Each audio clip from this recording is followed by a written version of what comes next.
This is a meeting of the Beaufort County Board of Education Academics Committee meeting August 9, 2023. 5:00 p.m. at May River High School at 601 New Riverside Road, Buckner, South Carolina. It is remote hybrid conferencing meeting. The meeting will be live streamed on the school board's YouTube channel. Requests for public comments, participation will be accepted between 3 p.m. and 3:30 p.m. by sending an email with your name, phone number, and topic to robin.cushionberry@beaufortk12.sc.us. You will receive a phone call during public comments where you will be able to speak and address the committee for a maximum of 3 minutes on issues within the committee's domain. The forum will be limited to 15 minutes. Mission: the Beaufort County School District, through a personalized learning approach, will prepare graduates who compete and succeed in an everlasting global society and career market. The meeting is called to order. Pledge of allegiance.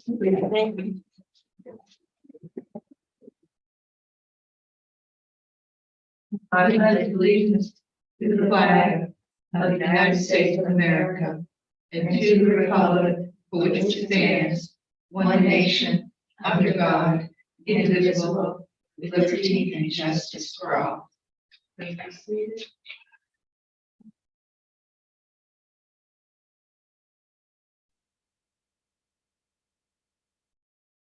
We now need approval of the agenda. Victor? Sorry, yes? You mind approving the agenda with the Oh, yes. removal? So move, please. Move to approve agenda. Move. Okay.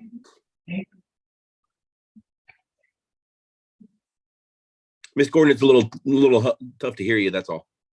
Okay, can you hear me now? Yes, Okay, there are no public comments. So we will move down to approval of the June 28th, 2023 committee meeting. No, we want the approval of the agenda with the removal of the minutes.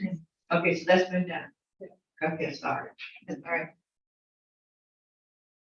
Okay, today we're going to discuss 15 administrative regulation updates. I will turn this over to Ms. Wendy. Good afternoon, board members.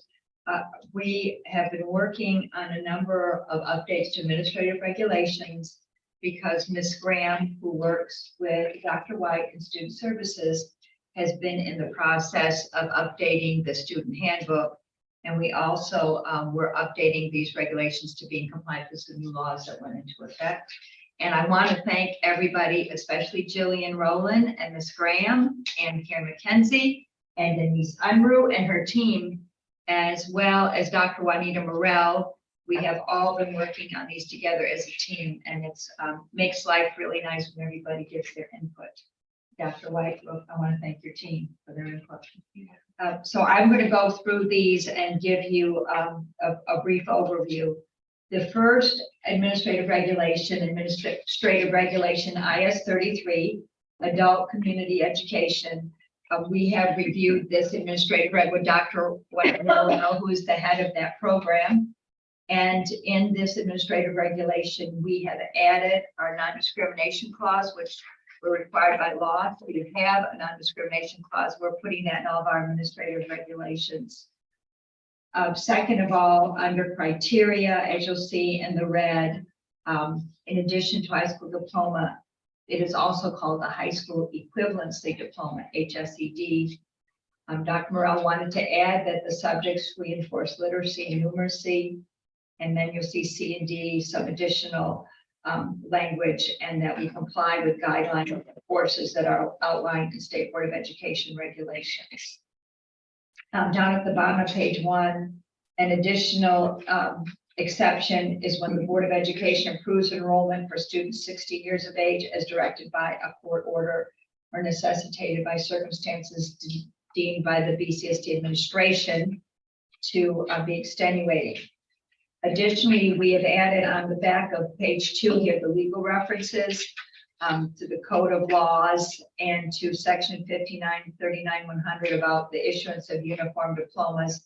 And we've also added the Beaufort County Schools Coherent Governance Manual, all of those policies, because after the board adopted the coherent governance policy, those are included. Every administrative regulation makes a reference to a board policy.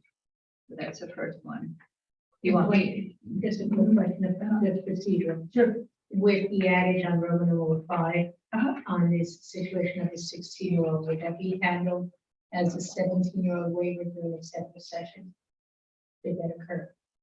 The informant of the board. If you wanted to do that, Okay. do you want to add any language there? I think just, well, I don't know if you need the procedural practice, but I Okay. just want the clarification. Okay. Yes. Okay, thank you. All right, the next administrative regulation is school ceremonies and observances. And our update for this administrative regulation, in addition to our non-discrimination, is because some new laws went into effect on July 1 of 2023. There is a Patriot Day that we are to observe on September 11th in remembrance of the victims of the tragic events of September 11th, 2001. And Constitution and Citizenship Day is going to be honored on September 17th, which is the date that our United States Constitution was signed. And we also have Veterans Day, where we provide an hour class time or assembly, and that students are allowed to attend activities to honor veterans as part of the instructional day. We also, now if you look on page 2 with us, we have Patriotism Week. All schools during the week of November 11th observe Patriotism Week to recognize important contributions made by our military veterans, to honor them and memorialize those who lost their lives. And we are a Purple Star military school district, and this is very important to us. South Carolina Day is March 18th. And as Karen McKenzie pointed out, Arbor Day is about observance, the honoring trees and planting of trees. And there are also an allowance for youth patriotic societies. We have added the code section for the Constitution Day and Citizenship Day. And we added the statutes, and we added the board coherent governance manual policies to this. I think this is really a very wonderful additions that we honor. That we honor these individuals. Mr. Nay, did you have a question, sir? Yes, thank you. I was wondering, under the purpose, the very first paragraph, the purpose, the administrative regulations establishes the superintendent's expectation for Beaufort County School District, BCSD, schools participation, ceremonies, and observances, or observations. That should be the purpose right there. But for whatever reason, part of paragraph 3 was struck and put into paragraph 1. So why was any person not wishing to recite the Pledge of Allegiance added to the purpose of the admin reg? We could actually put that, probably we could put that separately. What happened is in the prior administrative regulation, that language was listed number 3 under Pledge of Allegiance. That was prior to the passing of all these other laws. And we just had the Pledge of Allegiance in here before these other days were put into the law. And what was pointed out to me actually by Dr. Corley, who's the principal at Red Cedar, she reminded me, and I actually was not aware of this, Mr. Nay, but their particular phase, she reminded me that we have a large population of families that are Jehovah's Witnesses, and that that is part of their religion, that they don't honor that. But with your suggestion, I think we should just move that into a separate, separate one. Yeah, we'll move that. I think that's a good suggestion. Thank you. So we'll just move that down into another paragraph. Does that make sense about? Yes, I mean, the Pledge of Allegiance has its own paragraph. I don't know why it was struck from that paragraph and added to paragraph 1. I think it Yeah. belongs in paragraph 3. Yeah, the reason why is because it now applies to other things. For example, people don't have to celebrate Veterans Day or Patriotism Week with us. So we have to say, we have to reword it to say that you're not required to participate in any of these activities. So I'll fix that. Does that make sense? Yes, thank you. Thank you, and I appreciate it. Okay, we'll make an edit there for that. So just to note as well, we look at Veterans Day, just on the language in the current calendar. We don't have, we don't have Veterans Day this year, But so it'll be for the following year. but it says, Make sure. but it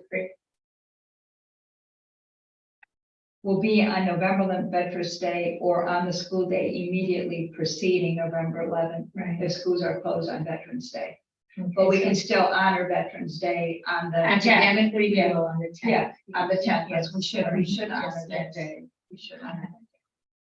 Okay, thank you. All right. The next one has to do with flag displays. And we have revised this. We've added the non-discrimination clause. But the main revision is because there was a new law that went into effect on July 1 about motto displays. I was just, since I was talking about the flag, was there anything in there about prayer? No, this one is about school ceremonies and observances. It's about Patriot Day, Constitution and Citizenship Day, Pledge of Allegiance, Veterans Day, Patriotism Week, South Carolina Day, Arbor Day, and Youth Patriotic Societies. Right. I mean, and when you said about school, what was how you said it again? It's about school ceremonies and observances. Right. And it has to do, the observances were the ones I told Right. you. Yeah. And I actually, you said something about school observances and school ceremonies, because I was just at a ceremony where they were praying at. And someone mentioned that. Can we pray or can we not pray? And I was just wondering, what do we have on that in terms of that? I don't know if we have an administrative regulation about prayer. Yeah. I don't think we do. It's already regarding students want to have a prayer group that has to be sponsored by someone from the school site. And it has to be the before or after the beginning or the end of the academic school day. But we don't have one with regard as to adopt the committee's inquiry. Okay. So this one. If I'm not mistaken, when I was doing the pre-read for all of this, one of the policies that we're going to get to has some verbiage on freedom of religion, if I'm not mistaken. Okay. So the next administrative regulation, which is IS 55, that administrative regulation has to do with flag displays. And on this administrative regulation, we've added the non-discrimination clause, and Roman numeral 5, motto displays. This is a new law that went into effect on July 1, that we will display the following mottos in a prominent place at our schools. There's an official motto of the United States is "In God We Trust." The official motto of South Carolina, "While I breathe, I hope." They have the Latin version. South Carolina motto, "Prepared in mind and resources." And on the back there, you'll see we added the new statute, at a public school to display official motto of the U.S. and South Carolina and the board's coherent governance manual policies.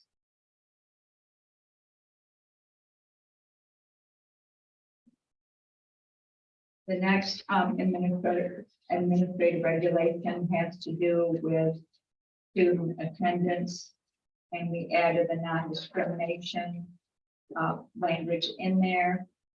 And we added about attendance, that our district believes attendance is a key factor in student achievement, and that absences represent an educational loss to student, and that we will take corrective actions to eliminate any impediments to help our students achieve, so that we can avoid them, becoming truant and being referred to juvenile justice. And then here we're talking about some absences and tardies are unavoidable. And you'll see here, there are a lot of red language in here, and the reason for that was because we've incorporated the prior administrative regulation, SS11, student absences and excuses, so that everything would be in one administrative regulation. We thought that that would make life much easier for schools and for administration if everything was covered in one place. So we basically combined the two administrative regulations into one. So those are basically the same as what they were before, except we've added them and put them all together. And as you go through there, it just talks about, how you can excuse for an absence, have an intervention plan to help students that do miss, what's an unlawful absence, truancy, intervention plans. These were all in the prior administrative regulations, so now they're all combined into one administrative reg. So for ease for everybody. And then we've got the laws and the statutes in there, and the board coherent governance manual policies are in that one. Right. And then this next one is what Mr. Name was recognizing, and that is that there's allowed release time for religious instruction.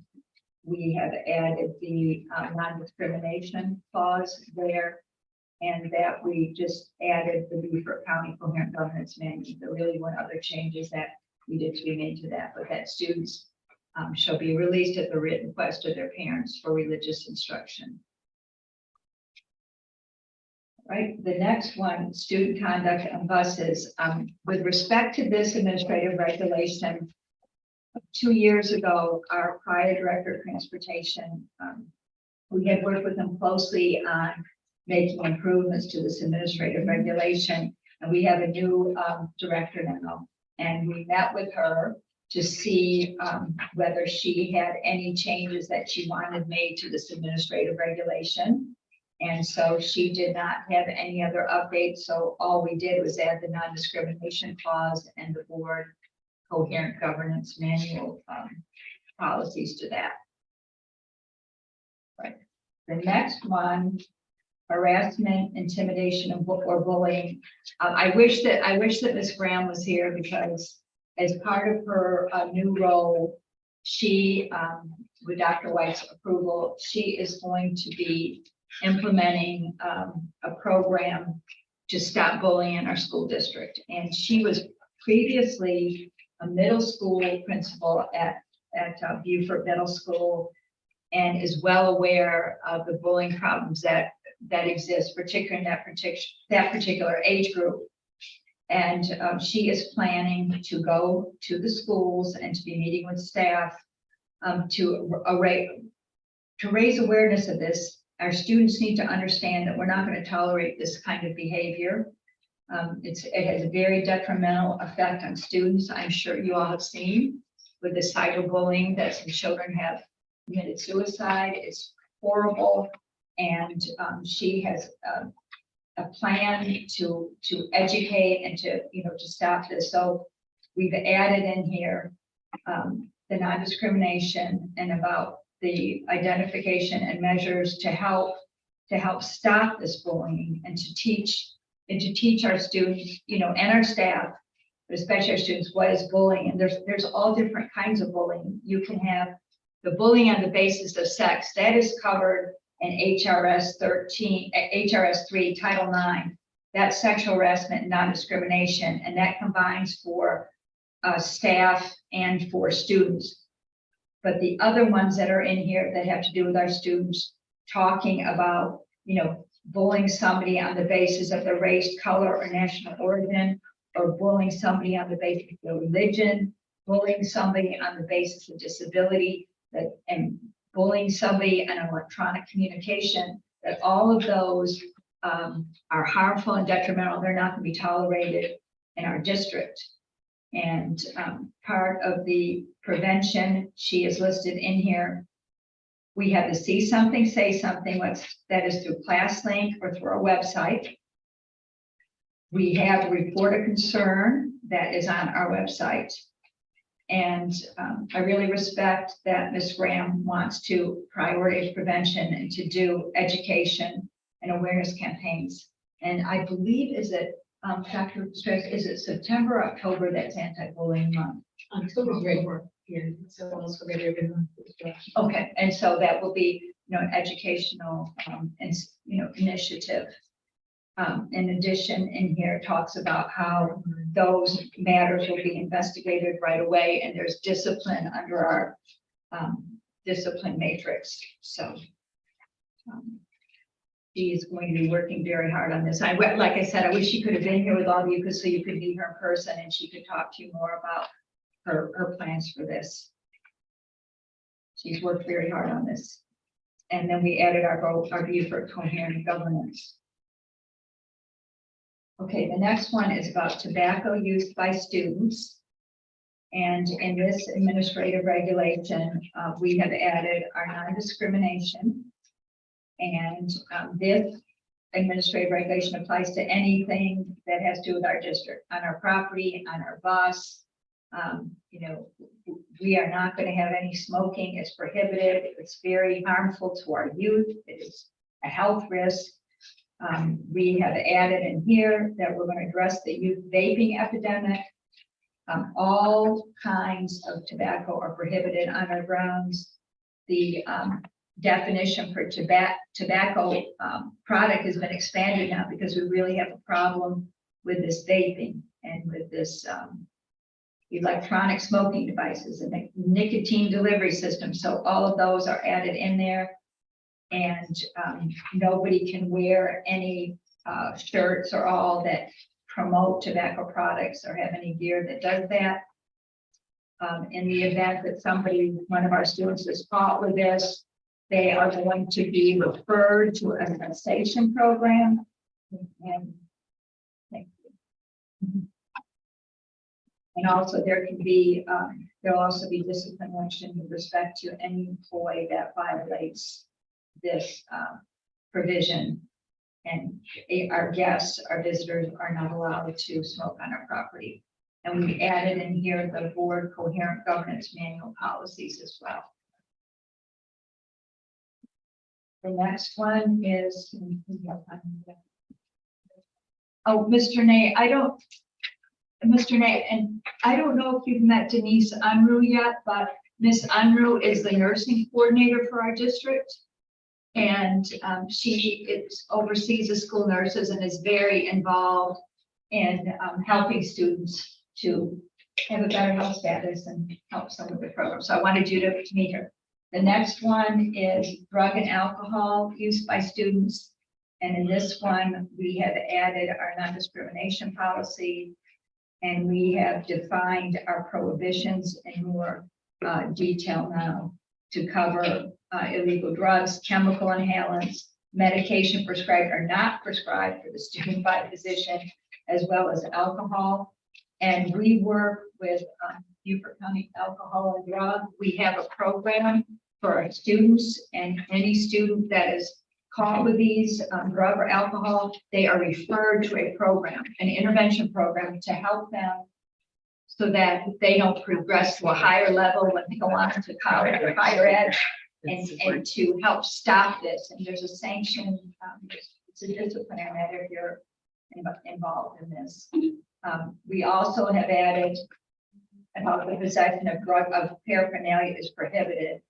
And that includes anything that's used to, prepare, ingest, or inhale it. And we don't allow any of that on our property. And Denise may address this more later, but students are not allowed to exchange medicines with each other. That's another problem we have had in our district. So on this one, we've also added the board coherent policies, but we certainly want to try to stop this because it's an epidemic with the vaping and the tobacco, and we need to intervene in this and help our students. so that they can stop this behavior. All right, the next one, the communicable infection diseases and assisting students with medications and IHPs and for take, the son, we will be taking, explaining this to you and I'll be chiming in, so. So, good evening, board. Of course, the non-discrimination clause has been added to all. We did add in, the official school exclusion list of contagious or communicable diseases, because that is truly what nurses follow for any of these disease processes. We don't permit students, suspected of a disease they're not supposed to come to school. So that has been added in. Any person exposed has been added in. We follow that exclusion list, exactly as it's written. Then you're going to see on the next page for the HIV, AIDS is no longer used for anything that is written in the exclusion at all. So it's just HIV infection. And I said, wow, that was, I mean, that's learning. Yeah, I didn't know that. That's good. excuse me. And you're going to see that we have written out several of this because it was very discriminatory when it was written several years ago. So we have taken that out to not be included, and taken out several portions of that. Student athletes, just added the universal precautions are in place at all times for when they're playing. And that's, hold on, I'm looking at all, and then on page 4, all healthcare providers and BCS staff are mandated to comply with the health insurance affordability, HIPAA, which we definitely do follow. Life has not changed at all. We, the nurse just follows through. We speak with the parents. The nurse will check them when they return to school. Yes, ma'am. Ms. Wendy, before we go further,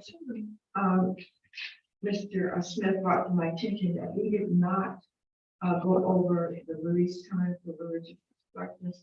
We mentioned it, but we did not address that particular AR. Yes, we will. Oh, Okay. Thank you.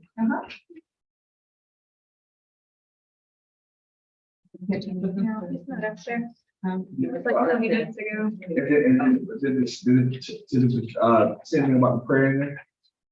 No, this is to allow students to be released to have their religious instruction and they're not to be released. But we can look into your try that when you're concerned about the prayer. Yeah. Yes, yes, yes. You know, there was that Supreme Court case about private prayer on the football field. Yes. Yeah. Okay. Yeah, thank you. Right. The next one is SS 46, assisting students with medications. That is the non-discrimination law. You've added in against the Nurse Practice Act under written authorization. And we have several forms that we've added. I'm so sorry, excuse me, 1 second.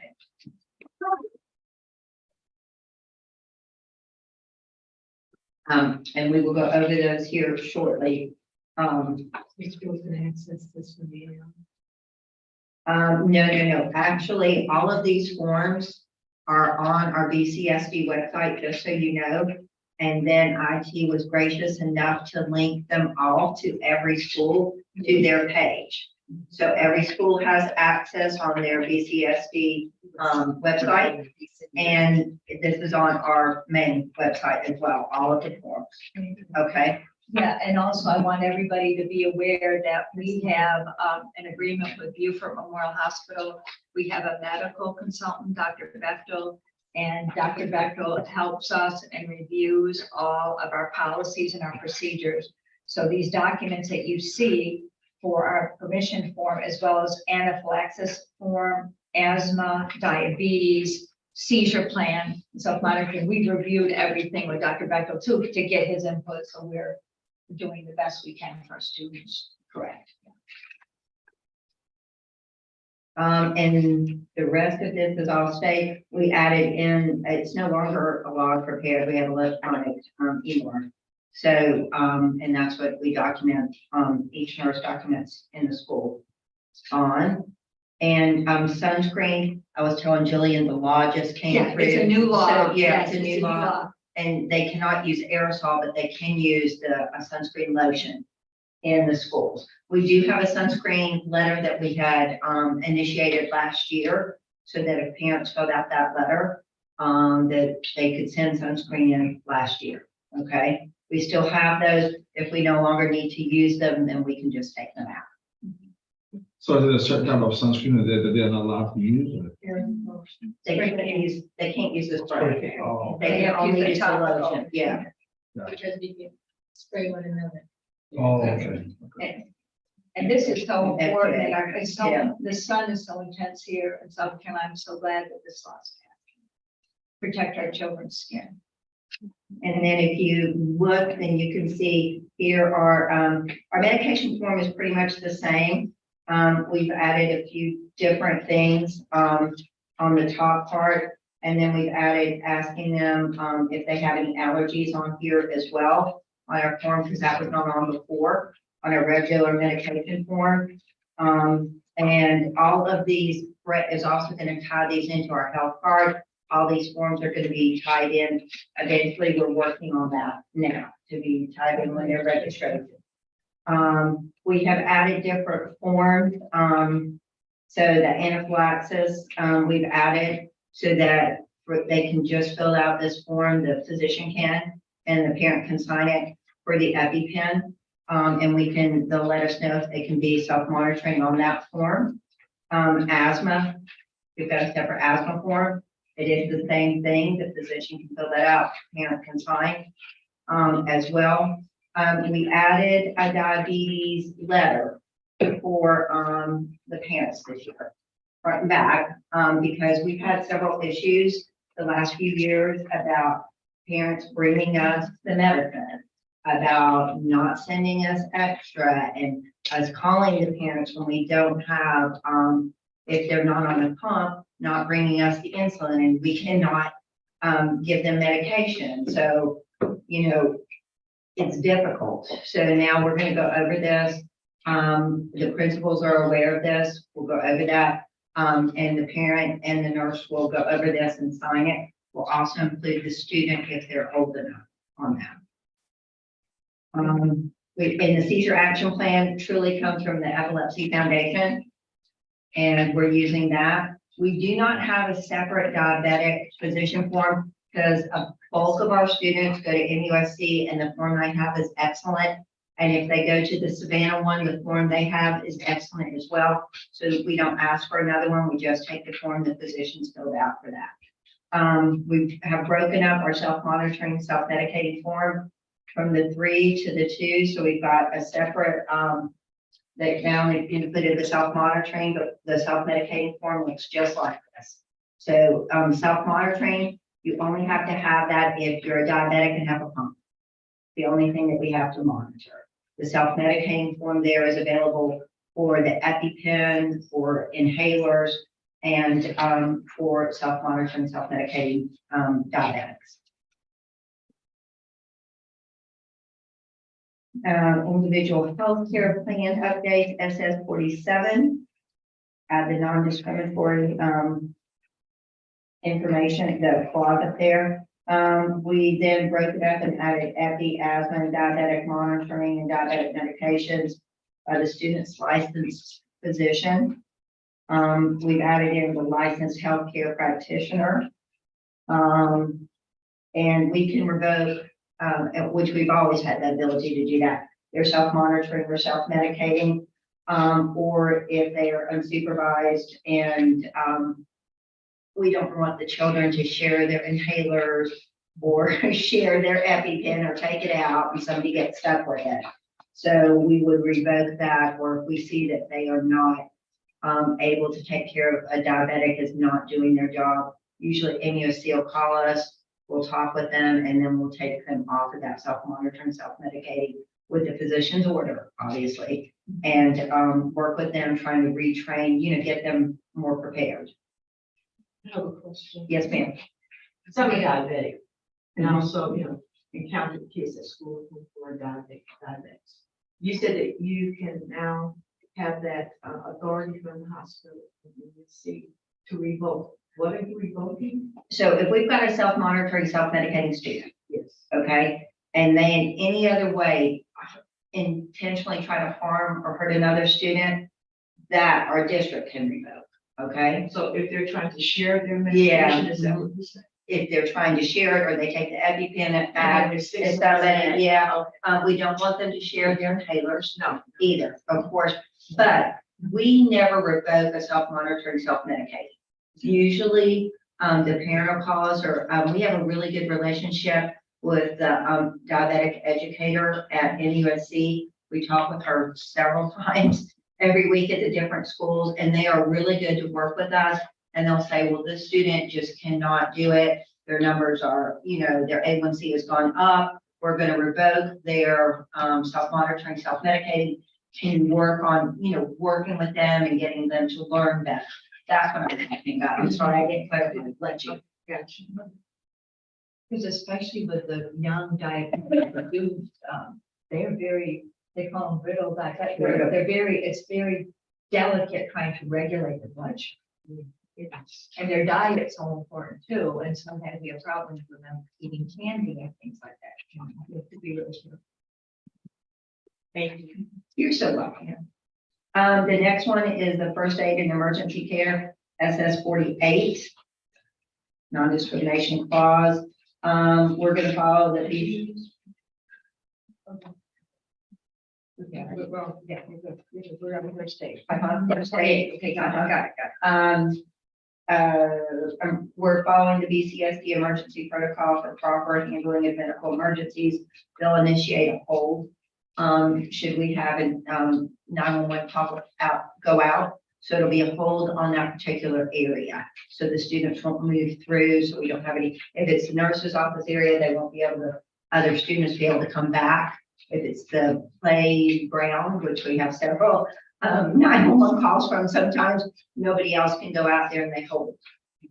And based on the assessment of the student, we follow our emergency protocols. We have a new protocol, clinical protocol book that went to print. We're getting it back this week. The nurses will have it. It was approved by Dr. Bechtel.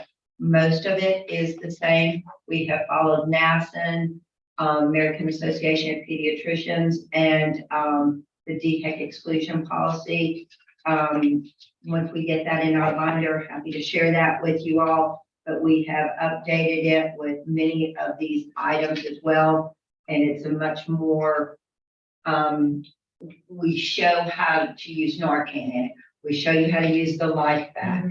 Narcan is new to our district, actually picking it up next Friday from Columbia for each of our schools.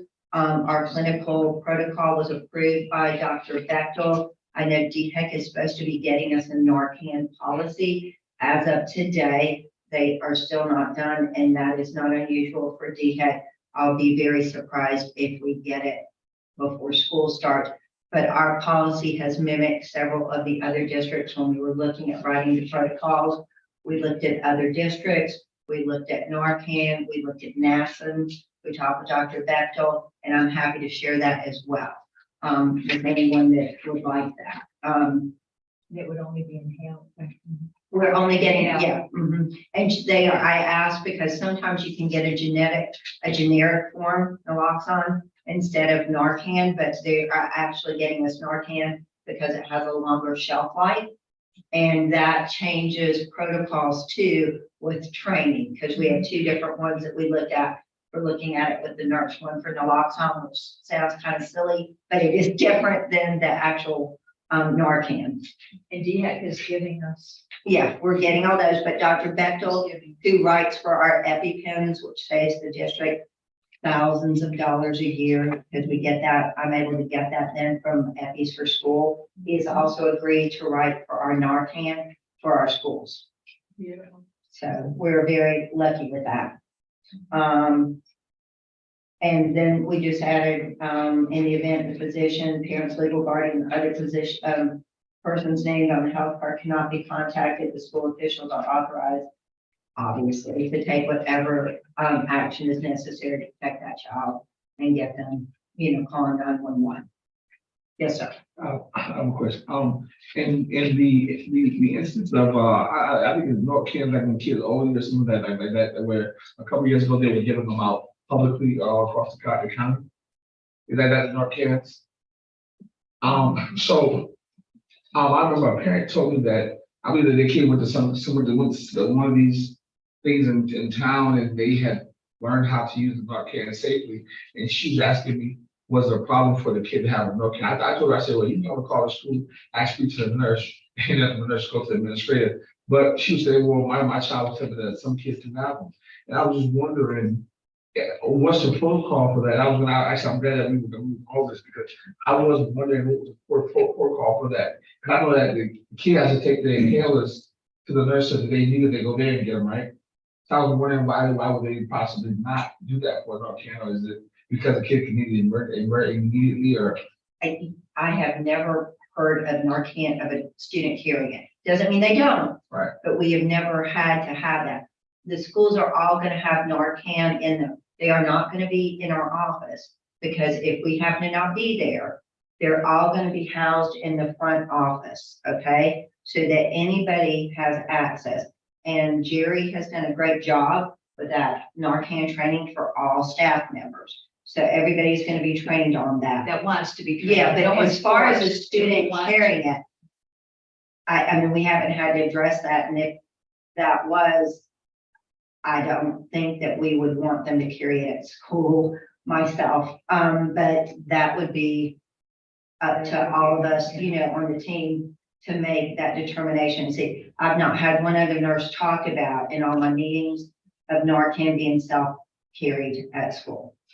Because you could give it to yourself. Why would Yeah. it look like it? I mean, It's a little inhaler, and in our book, we show everything in our new protocols that's got it. It like you just squirt it up their nose, okay?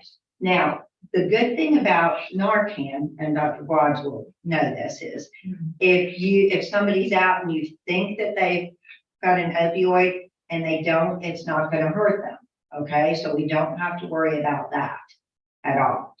So if it wasn't an opioid and we administer Narcan, they're still gonna be okay because it has no effects on them, yeah.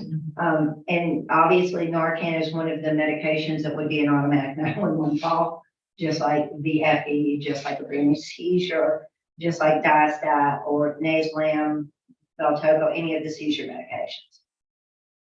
Automatic. My suspicion is, first of all, nobody's gonna carry Narcan in our school. No.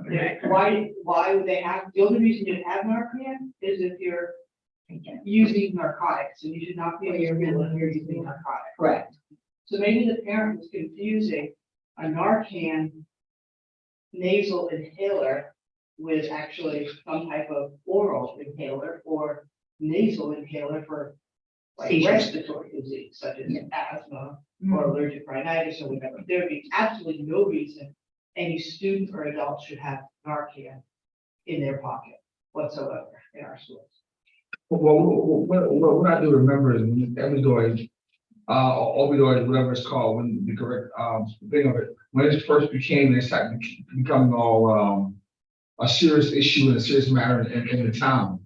And I remember there were certain places throughout the county where they were teaching people, the same way I teach first aid in different places, where they were teaching people and they were giving them away. And a lot of people were going to those classes and they were giving whatever they're called. They'll give them those inhalers to use. And so parents they were taking their kids and they're giving people to those classes too. I guess they were certified to those classes. And apparently what I was told that, that the kid, just because you may be somewhere and you never know where that may take place at. And so you may want to even give to someone, you may want to be trained on how to do it. So that's why some of the older kids may have one of those. So, and that was the man they was explaining to me. And I was like, who? And that's when I told me, well, yeah, they were having these classes across the county. And where they were employing people, they were begging people to go and get the training and get them just in case they're robbed, and then that takes place. So that's where that competition came from. That parent asked me, she said, well, I'm actually, since she's on the board, I'm like, I have no idea. And I referred her to the nurse, school nurse, from the school nurse back to the administrator. So she had a conversation with both of those people. Okay. Yeah. And the next thing that changed was when determined EMS transport is not required for the student, but the student requires further evaluation, the parent or legal guardian will be required to pick up the student, transport them to the medical or dental provider. They'll have to have a note to come back. And they'll have to provide medical appointments.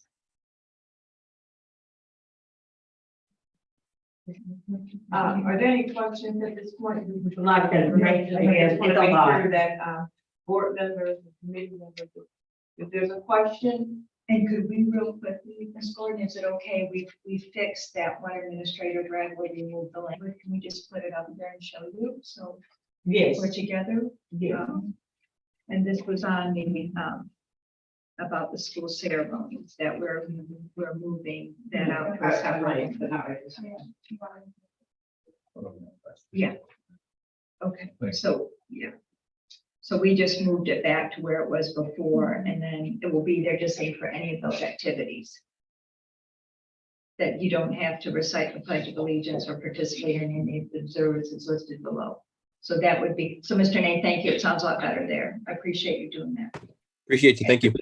Yeah, thank you. Appreciate it. Okay, next is the, Yes, I do have a question. On the medical code, is that the same as the language that's utilized for medical lockdown?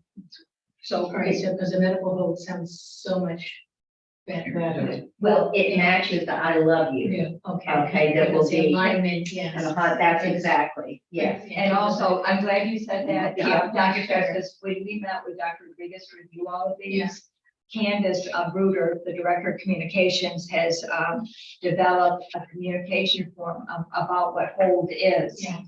And Dr. Rodriguez got that information for us, and that is what, and the hold will be like on the hallway where the emergency has occurred. Yeah, restricted area, not the whole school. So we, yeah, that's right, because if somebody has to go down the hall in a stretcher, we don't want other people seeing it, we want to protect their privacy, but the whole school doesn't have to be. And lockdown scares people too, because people think shooter. Yes. That's a great point. I want to ask what that looks like, because if there's an emergency where a kid is being transported out, or, and you've got to put that hallway on hold, right? Is that what you're talking about? That area is not a lockdown, but you have to Clear the hall. clear the hall. Clear the hall, And you have certain people in certain places, right? So my question is, and we've talked about communications a lot.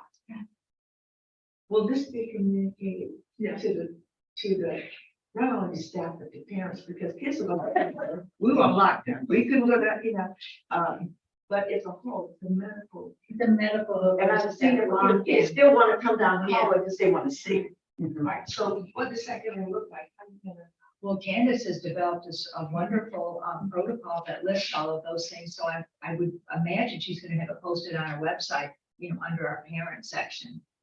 I think so, I'll confirm that with her, but she gave me a copy of it, it's really well written.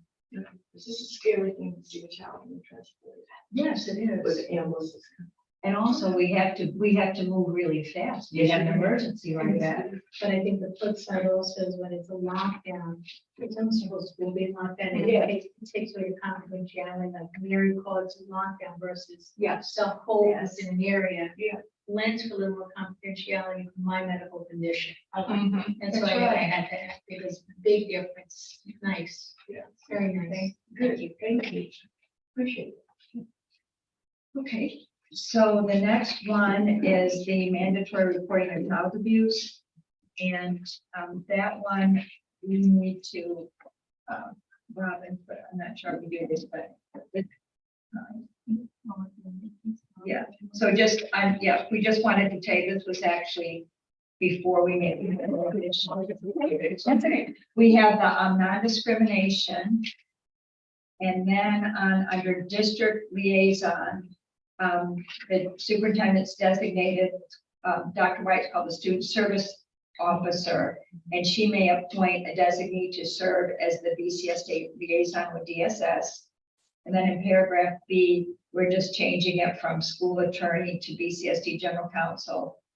And then we added that the BCSD will not disciplinary discriminate against anyone who's made a report of child abuse. It's confidential when they've done that.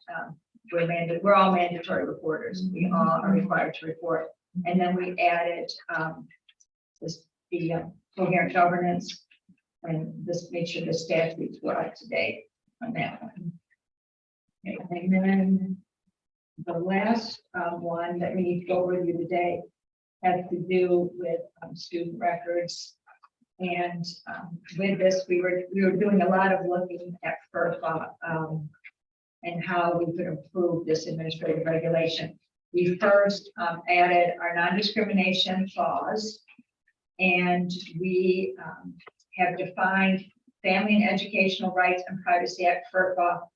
We have an annual notice that is up on our website. It's also going to be in the handbook that Ms. Graham's working so hard on. Most of this language is the same as what it was before. What's required in our notification that we give every year, and what is required in student records. As far as the release of records, we have to get the written consent of the student parent, legal guardian, or if the student's 18 years of age, he can sign for the release. If a child is going to transfer to another school, and a lot of our military families move all around the country, then we transfer those records without, we don't get the consent from the parent. They've notified us that the child's moving, so we send them over. We receive so many subpoenas on a regular basis, especially from the public defender and also from the solicitor's office, and also from the family court, because when parents are getting divorced and there's an issue of custody, then a guardian ad litem is appointed, and the family court will give authority to the guardian ad litem to receive the records of the student so they can make a determination of what is in the best interest of the child. And so we require that we have the order from the family court, and that we have a duly authorized subpoena. The safety, the public defender does get a consent from the parents when she sends subpoenas for us. And every year, parents have the opt-out form when they do their registration.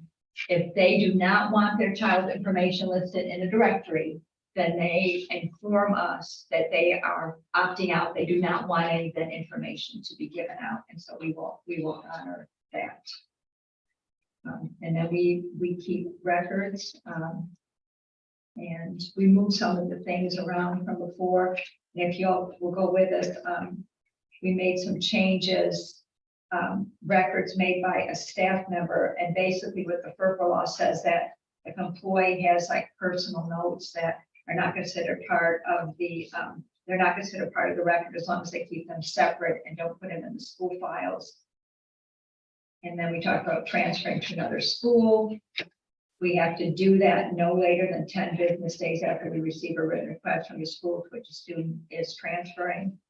And then we now added about students in foster care, because the Department of Social Services will provide us a copy of the board the family court order to us about the students' records. So they will, we allow Representative DSS to have access to those records because they are taking care of that child and trying to make sure that the child's getting all the educational needs met.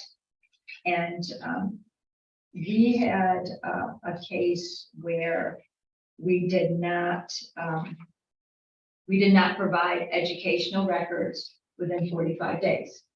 And so to make sure that we have clarity on it, everybody understands it's 45 calendar days. It's not 45 business days or holidays. It's 45 calendar days. So at the bottom of page 7, we just added calendar days and underlined it so that we respond on time, but we need to try to respond way before the 45 days. Sure. But that's, the absolute limit on it.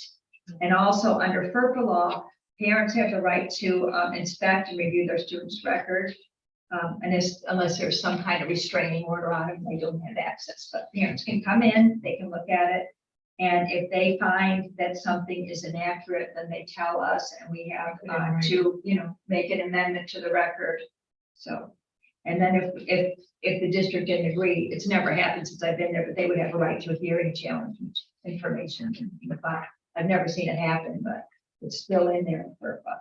So all of that is in there. And then at the end there, we added about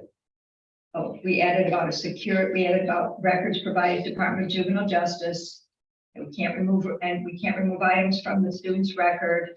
And then we added in here, because this is something that's been coming up, we redid the acceptable use, the technology policy that OS 39, but for security breach, we've got in here, if there is a security breach, then the superintendent is informed, and when there's a security breach that has something to do with our internet system, our intranet, then we also notify the technology services office, and we have to investigate that right away. Fortunately, that has not happened, and they have a lot of systems in place to prevent any unauthorized disclosure, but there's still, it could happen. And then under FERPA, parents, legal guardians, if they have a complaint, a written complaint about an allegation of violating FERPA, this is the address where they send their complaint to if they have a complaint. And it will be investigated. And we added a lot of the statutes and the regs and the Beaufort County Coherence Governance Manual to that.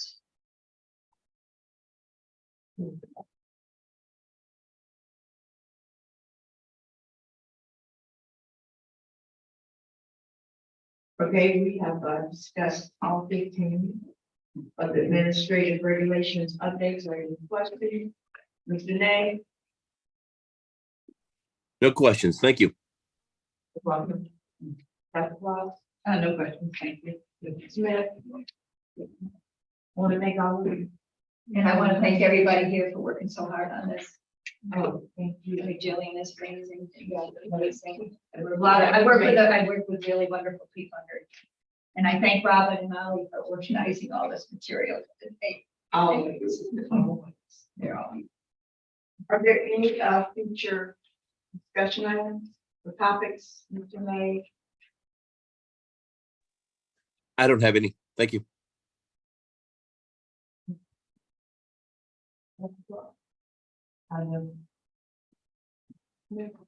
Yes, in terms of, I know this, they may say that, and I've given it to the board, but I would just like to know, in terms of our school structure, where our schools rank at, in terms of individuals and throughout the state too, just to understand a better, just to get a better view of what we have going on and what schools. May I have a few minutes? Is that right with regards to academics, behavior, fun? Yes, ma'am, as well, yeah. So currently our data points for the whole state is being encumbered. So when that information does get released, so we can go public, it will be in October. Right, but I don't think that we've took an actual deep dive in last year's kind of pushed out on us, and it was like, oh, this, so we never really had an actual engaging conversation about it last year. And so to be able to just jump into this year's data, not digesting the actual last year's data, I think we would be doing ourselves injustice. I think that way at some point we still need to, as a board as a whole, need to understand what last year's data said. Mr. Smith, I thought you had that question already as a. Right. I do. Yeah. Right, but my point of bringing that to this committee, that this committee looks at it, then it would just have to come through as the October. What they were saying is that we are going to do the ones from this year. I'm talking about last year's. Well, we can't do this year's, because this year's is not here. Right, so that's I'm talking about last year. Yeah. 2022, we're giving it forward listing of the other assigned priority schools. Yeah, ranking that are.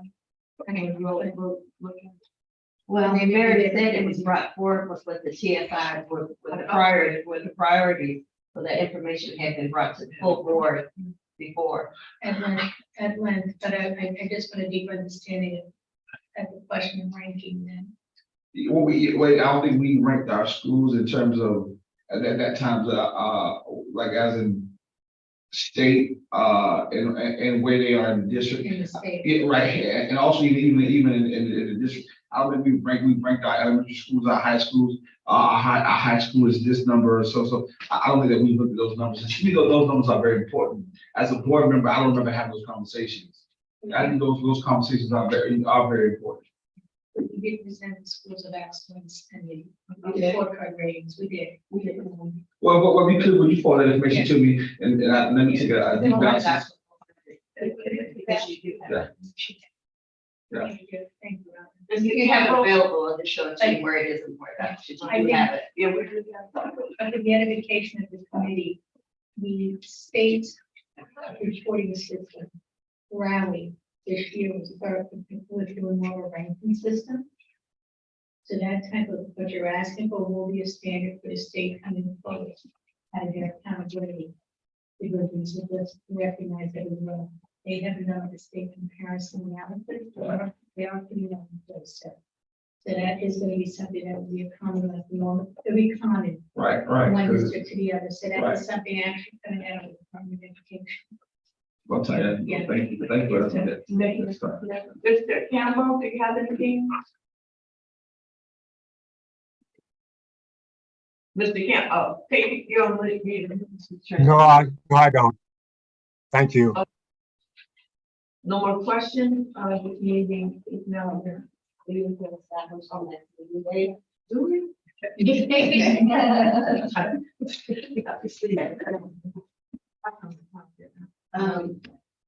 I can send something proposed to the committee. though, right? Yes, that's fine. I'll just propose it to you all. I'm opening OU 12.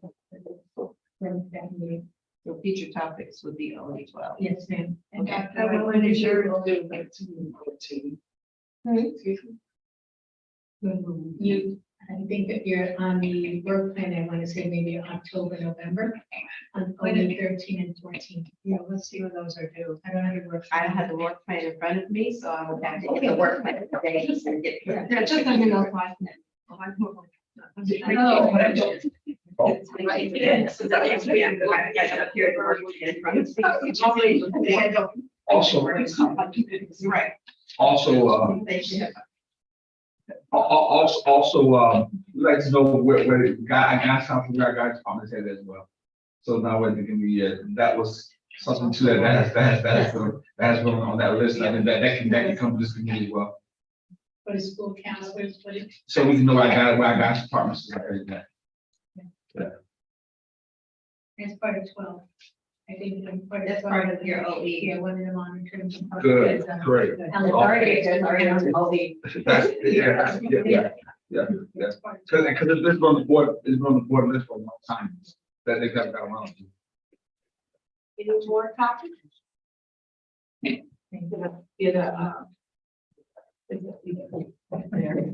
Somebody say. That would be Mr. Renee, by unanimous consent. We adjourn. Thank you very much.